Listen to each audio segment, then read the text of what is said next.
ఈరోజు వీడియోలో గడ్డ పెరుగును ఎలా తయారు చేసుకోవాలనేది చూపించబోతున్నాను. హాయ్ అండి, నమస్తే. నేను మీ జీవిత. వెల్కమ్ టు జీవిత తెలుగింటి రుచులు.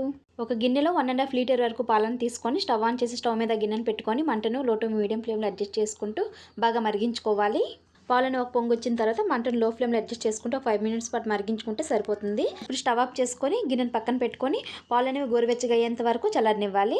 పాలనేవి గోరువెచ్చగా ఉండేటప్పుడు మాత్రమే 1 స్పూన్ వరకు పెరుగును వేసుకుని బాగా మిక్స్ చేసుకొని మూతను పెట్టి 6 to 8 అవర్స్ వరకు అలా వదిలేయాలి.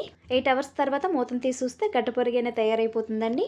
ఇక్కడ నేను మట్టి కుండలో అండ్ స్టీల్ గిన్నెలో పెరుగును ప్రిపేర్ చేస్తున్నాను. సో పెరిగే కదా మాకు తోడు పెట్టుకోవడం తెలుసు అని అనుకోకండి. మన ఆహారపు అలవాటుల్లో పెరుగు అనేది చాలా ఇంపార్టెంట్. పెరుగు అనేది పాడైందంటే మన ఆరోగ్యం కూడా పాడయ్యే ఛాన్స్ అనేది ఉంటుందన్నమాట. కర్డ్ ప్రిపరేషన్ గురించి పూర్తిగా తెలుసుకోవాలనుకుంటే ఒక లాంగ్ వీడియో చేశానండి. ఆ వీడియో యొక్క లింక్ అనేది షార్ట్ క్రింద నా ఛానల్ నేమ్ కింద ఉంటుంది. Please check out the video. మరిన్ని హెల్తీ అండ్ టేస్టీ రెసిపీస్ కోసం జీవిత తెలుగింటి రుచులు యూట్యూబ్ ఛానల్ సబ్స్క్రైబ్ చేసుకోండి. Thanks for watching. Thank you.